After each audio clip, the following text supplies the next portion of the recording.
this presentation I'm going to introduce the most important theoretical foundation for productivity and rent that the property economist should be aware of, and that is Ricardo's law of rent.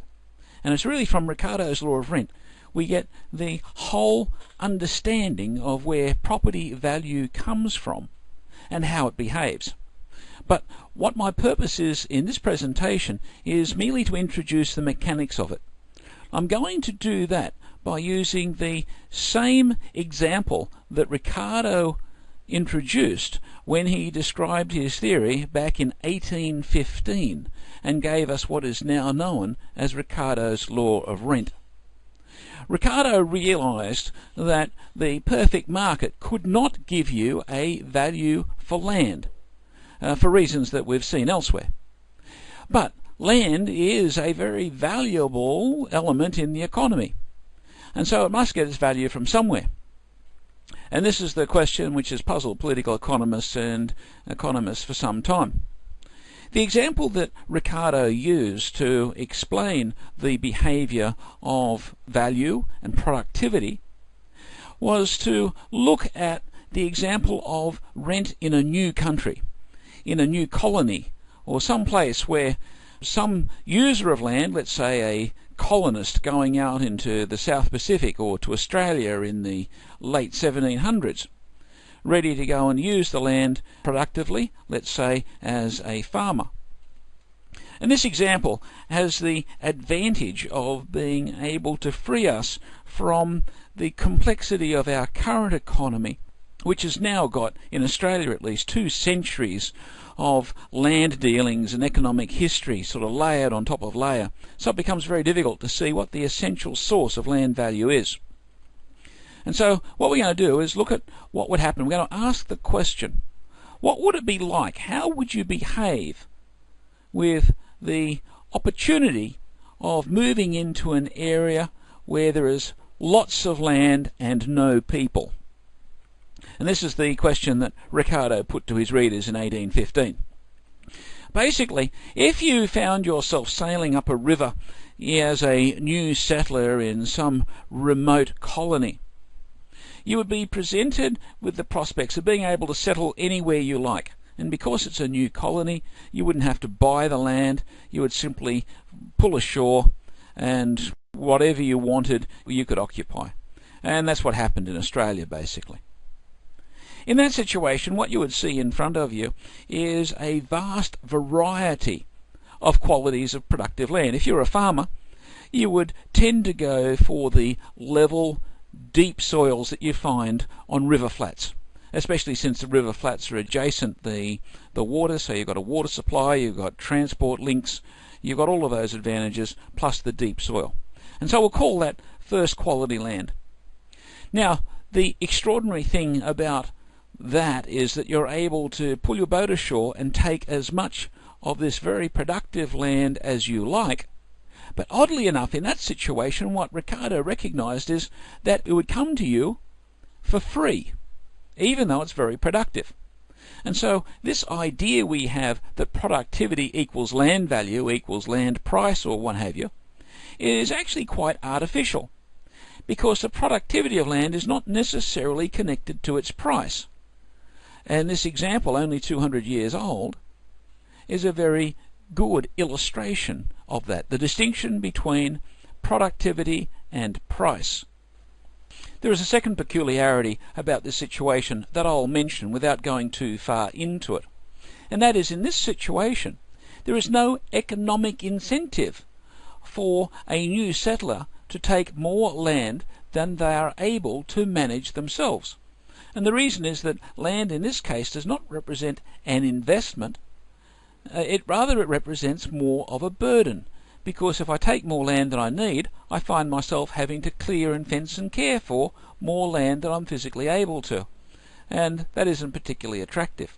However, we won't explore the implications of this too far, except to point out that the economics of that for the entire community actually produces a more healthy outcome, where you have a larger proportion of the community as small landowners.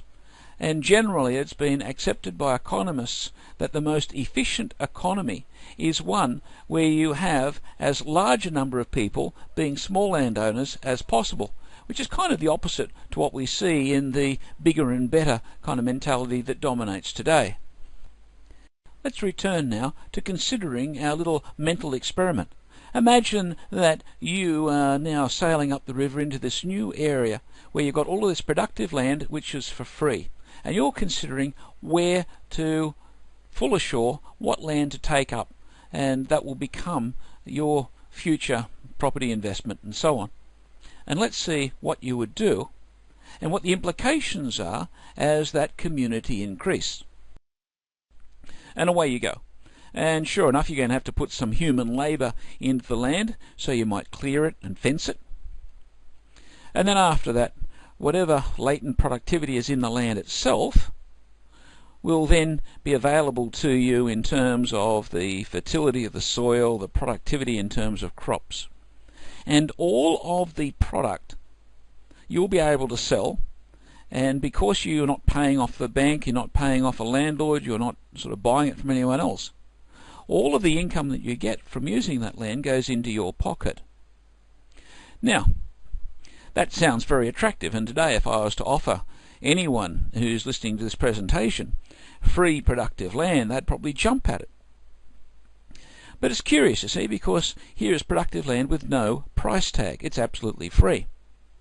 That's a curiosity, a paradox almost, in our thinking. However, it's worth remembering that that's quite possible. And you see it sometimes in the case of ghost towns, but that will really take us into a different topic. To further illustrate the fact that this productive land has no price, no value, consider what happens if another boatload of settlers comes sailing up the river, knocks on our door, says, "Oh, that's a very nice farm that you've got established here. May I buy it from you?" The problem you have is that if you go to sell it to them for any price, which is above the depreciated value of the capital improvements that you've put in using your labour, that new settler would say, "Thank you very much, but I'll just go up the river and I'll put my own labour into another piece of virgin land, and I'll have exactly what you've got, and in fact it'll be cheaper because you're trying to ask a price not for your human labour, but for the land itself, and I can get land itself absolutely free just up the river." And so those new settlers will tend to go and find somewhere else, and they'll become your neighbours, and you'll both be landowners. Likewise, it will be very difficult in that kind of an environment to be able to have employees. And the reason for this is that if someone comes sailing up the river and you wave them ashore and say, "Look, I need a farmhand here to go and help me because I've got a big spread here," they'll say, "That's all very nice, but I'd prefer the security and independence of having my own property, thank you very much.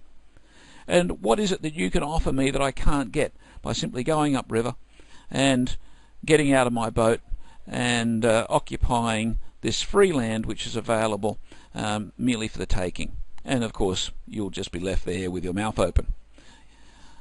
Finding employees will be very difficult in that environment. Of course, psychologically there are some people who prefer to work for others rather than have the independence of being able to set up for themselves, but relatively speaking they're fairly light on the ground. We'll assume that most people would take the opportunity of owning their own home, which after all is the Australian dream. Okay, so what we can see here is that we've got very productive land with absolutely no price. Now, there's an economic spin-off that comes from this happening, and that is because the occupants of the land, the people who are using the land, have all of the income from the land, all of the productivity going into their pockets, it looks to them like wages. It looks like personal profit for their farming businesses, and they're going to be able to spend that all on themselves. Now, the significance of this is not so much for themselves, they'll live comfortably enough, but the advantage is for those people that supply them with the goods and services that they need. That might be the furniture builders, the weavers and the tailors who make their clothes, the suppliers of machinery for their farms and so on. And because these farmers have this highly productive land which is earning them good incomes, they're going to be stimulating these remote economies. In the Australian situation, they would be the agents, importers, manufacturers and tradesmen who were in the settlements such as Brisbane, Sydney, Melbourne and so on. Okay. In this kind of situation, you're left wondering, well, where does the value of land come from? Because we've got this productive land with no price. A real estate agent wouldn't have very much work to do in this environment, and a property manager would have even less to do, because you wouldn't be able to rent land to anybody, because if someone comes along saying, I would like to use this land that belongs to you, you wouldn't be able to charge them rent, because if you tried to, they would simply do the same as everyone else, move upstream, take their own land, occupy land just like yours, without paying rent. So there's no rent. Where does rent come from? This is the question that we now have. Is this example I've given you something a little bit bizarre and unrealistic? Well, it's certainly not bizarre and unrealistic as much as it's foreign in the 21st century. The origin of rent comes only when sufficient numbers of people come sailing up the river that eventually all of the first quality land is occupied. And so there will be a settler who will arrive and suddenly find that the only land available is noticeably inferior to the first quality of land that everyone has been occupying so far. We'll call this second-class land, or level 2 land.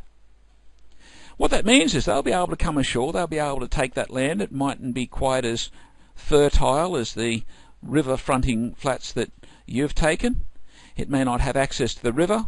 Whatever it has, it's going to be just a little bit less productive. Now, that settler has a choice of either coming ashore and taking the land for free, which is at that second level of productivity, the lower level of productivity, or they can come along to you and say, may I rent your land, please? I notice that you're now getting a bit old and you want to retire. And you'll be able to say to them, well, I am thinking of leaving the land. I like this property and all of the normal sort of guff that people go on with when they negotiate for property. But essentially, when it gets down to business, you'll be able to charge them rent equal to the difference in productivity between the land that they can get for free and your land, which is more productive. And so if your land can produce, let's say, 100 bushels of wheat for a particular area, and the land that they're able to get for free is only able to produce 80, that means that each year you would be able to charge them 20 bushels of wheat. They would be willing to pay it because they really have that free choice of whether to get the 80 bushels off their free land or the 80 bushels, which comes as 100 minus 20 off yours. So there's a certain level of indifference there. What this shows us is that once we've run out of the first quality land, and after all, land is limited in supply, we can't get any more of it. There's only so much river frontage land on the Fitzroy River or the Brisbane River or whatever river you want to consider. Once we're pushed onto the second level, then the first level land gains a rental value. Now notice the distinction between the rental value of this land and its productivity. We are saying that the first quality land, which we'll assume you've got, produces the 100 bushels of wheat. So its productivity is 100. Its rent is only 20. And so what we see is that the notion of productivity, material physical productivity, is not the same as the notion of rental potential. And this is a distinction that I'd like you to be wary of now as you read through Tom Whipple's book. Because while Whipple's text is an excellent valuation text, he tends to use this notion of productivity quite inappropriately. Because really when Whipple says productivity, he's actually saying capacity to produce a rental income. He very seldom focuses on the actual physical productivity of the land. However, the only reason that someone is a tenant on your land is because in some way it's going to produce something useful for them. If someone rents a farm from you, it's because that farm will be able to grow so many cows or so many sheep or so much wheat. If they rent a shop from you, it's not because they simply want to look at the thing. It's because they're going to be able to run a business which is going to be able to produce a certain amount of business income, of business revenue. It's productive to the extent that the shop will produce a revenue. In a kind of way, residential property is also productive. It doesn't actually produce dollars, but it produces the pleasure and comfort of providing shelter for the occupants, for the tenants. And so all of property is always occupied because of some benefit that it brings to the human occupant, the human user, whether it's productive property like farms, shops, factories and offices, or whether it's simply for living in, like residential. Now, this problem with the limited supply of land will continue as the population continues to rise. And one of the advantages of using this example of a new settlement is that ultimately we have most control over the population. We begin with a microscopic population and we'll eventually build up to something like a reasonable farming population. And we can see that as we do, eventually we're going to run out of not just the first quality land and the second quality land and pushed out onto the third quality land. We are conceivably going to be pushed out further and further, and at each point the productivity of the free land is going to be lower. The curious thing is that as each lower level of productivity is used, each inferior quality land is used, it means that the people that settle on that and take it up are willing to live on a lower personal income. Just think about that. Those farmers, those new settlers coming up the river, are forced onto, let's say, grade 3 land, and that means that it's not going to produce nearly as much as the grade 1 land produced when we first sailed up the river. However, it still produces quite a comfortable amount to be able to provide for the labour unit. By the way, when we're talking about labour units, especially in these situations, the correct understanding for a labour unit is the household. And in the political economy of David Ricardo, a household consisted of a man, a wife, and 2 children. And the idea was that the 2 children eventually would grow up and they'd become a husband and wife, and the whole thing would continue on in a stable way over time. And that's normally considered to be the labour unit. And we find that especially important when you start to explore residential property markets a little bit further, because the appropriate unit of occupation is the household, not the individual. However, as we look at what's happening here, as the occupants are being forced onto lower and lower levels of productivity, what it means is that their net income is being reduced. And that's fairly simple, because you're going to be on some fairly stony, arid kind of land eventually, and it means that you're going to have to spend all of your time, all of your labour resources, simply producing just enough to live on. You won't have very much left over. If we look back on our diagram here, we see that as we're moving on to the lower levels of productivity, the rents on the more productive land are actually increasing. Now notice this. The rents on the more productive land are increasing, however the productivity of the more productive land is not changing. Again, this illustrates the distinction between rental product, the capacity of land to produce a rent, and the actual physical product, the benefits from actually occupying it, as a farm, as a factory, and so on. And so what we can see is that rents can grow even though productivity does not necessarily grow. And in this example, we're assuming that we're not really bothering about farm technology changing at all. We can look at that a bit later on. Another curiosity about this is that the occupant of the lowest level of land in use has a certain amount of income going into their pocket, because that has the effect of increasing the rent on the more productive land. The tenants on the more productive land actually have a net income equal to the income of the person settling on the least productive land in operation. You notice the level line across the top of those yellow bars. This is really, really important, because what it says is that in a perfect market, in a perfectly mobile, informed market, the rents will be raised to the point where they take the marginal product. And so the net product, the product that the occupant is left with, will be the same, whether they're a tenant on grade 1, grade 2, grade whatever, right down to the land which is out there on the margin. The fact that there is this levelling of the net income to the occupant has led to the expression wages line, to describe the way that the return to the occupants of the land, the people actually running businesses and feeding their families and acting as farmers or running their businesses, whatever they're doing, this wages line is constant across the economy.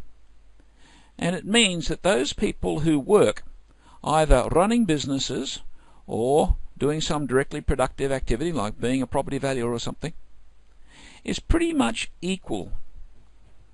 Maybe there's always going to be sort of differences in terms of the skill of the job and the demand for the service and that sort of thing. But there's this equation of it regardless of where you practice. To illustrate this, for instance, imagine that you're going to run a hairdressing shop, a hairdressing business, and you have two possible locations. One is a very busy central CBD area, or maybe in the middle of a very busy shopping complex or what have you, where there's lots of footfall, lots of people walking past, especially lots of people who are employed and wealthy, compared to another location where you can have your shop, which is some sleepy little country town somewhere. Or let's say we take a middle ground, a suburban location. This rental theory would suggest that in a perfectly informed market, if all the property economists are doing their jobs, the person considering that business would be likely to earn the same business income regardless of whether they set up in the busy CBD location or in the suburban location or even out in the sleepy country town. The difference will be that they will be working a lot harder in the CBD, but they'll be paying a lot more rent.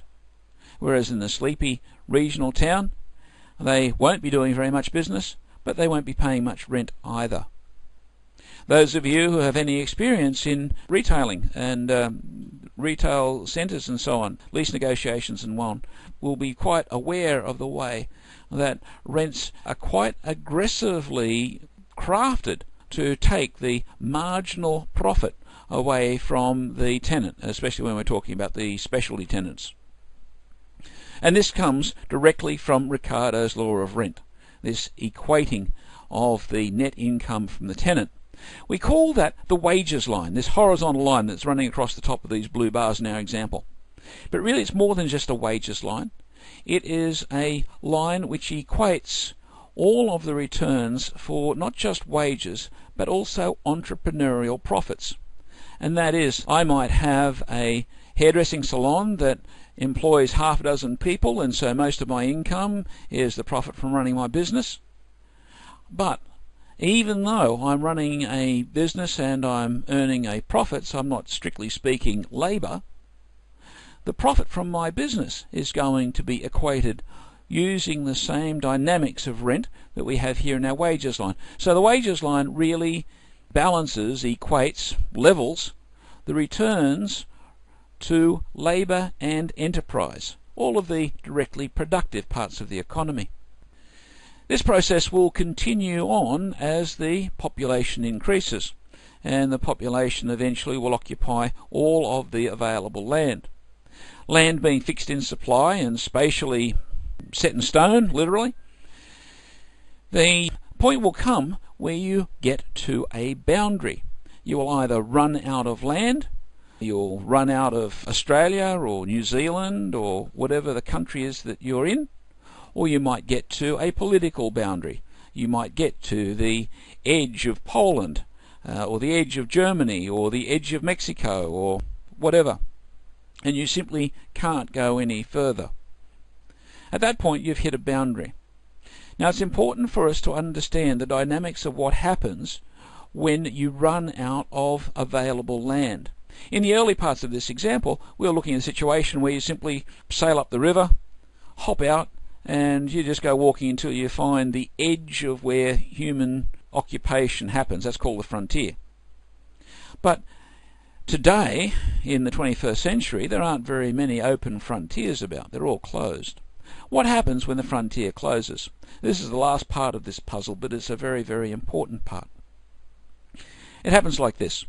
Once the frontier closes, it means that there are private property rights allocated to all of the property resources in this community.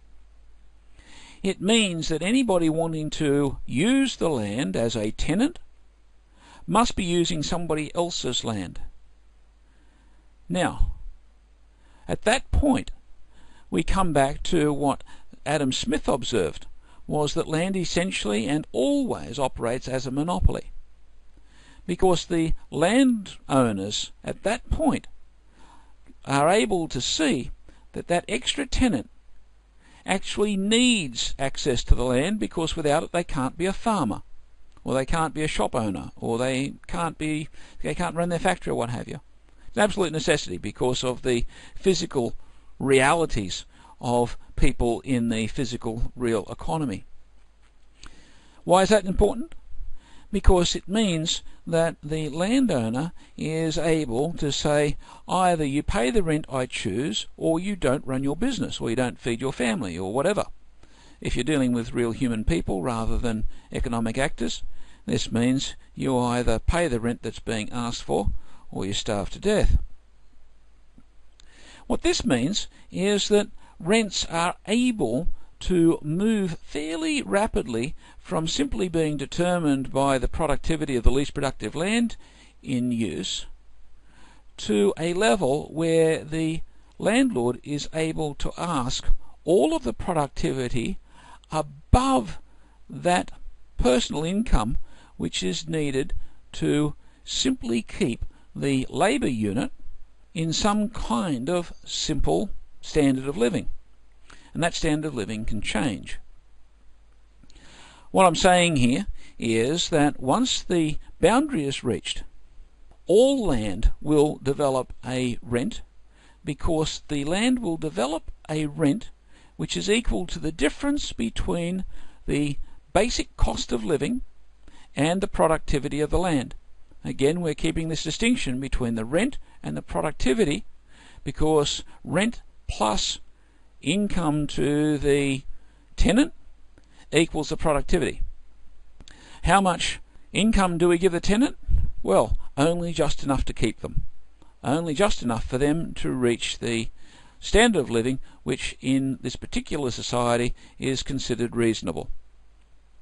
It means that if I'm running my hairdressing salon and I'm employing my 5 people or what have you, I do expect to have a higher income than my employees. Otherwise I wouldn't be bothered running the business and taking all the risks and paying the payroll tax and all the rest of it. But even within that, the amount of profit that I'm going to have and the amount of income that I'm able to distribute between myself and my employees is going to be determined not primarily by the value of land, because remember, land has no intrinsic value. It's rather that the value of land is going to be worked out in terms of how little me and my employees are willing to accept as wages. What this means is that once we have a closed frontier, we have a boundary on our property market, land rent is determined as the difference between productivity and the community's understanding of the minimum level of income needed for the standard of living which is considered socially acceptable. That's a fairly complicated definition, but it's an important one to put in at this point, because if we don't, we can end up making a few mistakes. The important thing about this definition is that it includes a sensitivity for the fact that different communities have different understandings of what an acceptable lower level of standard of living is for tenants, for the ordinary working person. In Australia, for instance, the ordinary working person expects to be able to go home at night and go into a house or a home unit or something where there will be glass in the windows, usually carpet on the floors, water flowing through the taps, both hot and cold. They'll expect to be able to have a television to look at, maybe a computer to play with, and certainly a telephone to sort of follow them around all the time. This is what we would consider to be a basic standard of living. Oh, and usually a motor car in the garage as well. Other parts of the world, say especially to contrast to Africa, the idea of having glass in the windows would be quite a luxury. However, life goes on there, a completely different rental situation.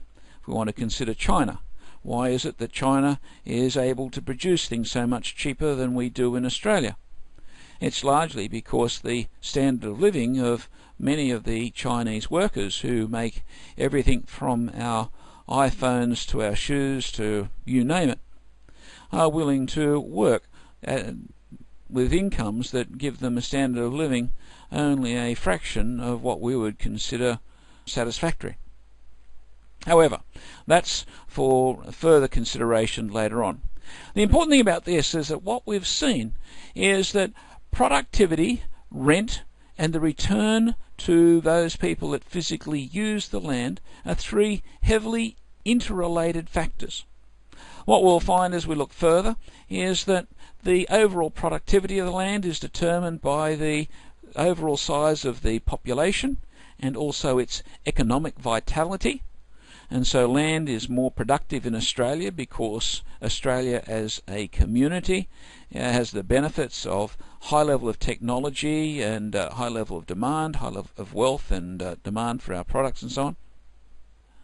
And we also have this tradition of expecting a high standard of living for our employees and so on. But that's not necessarily the way that it works in other countries. Spend some time to go over this and consider the implications of it. Ricardo's law of rent really is the core theory to the whole of the way that property value works. It's important for you to master it, and the more you can see it in the various situations that you find yourself considering in your professional lives, the more useful it will be to you. We may be looking at some other implications of it as we go along, because it really does affect every area of property economics.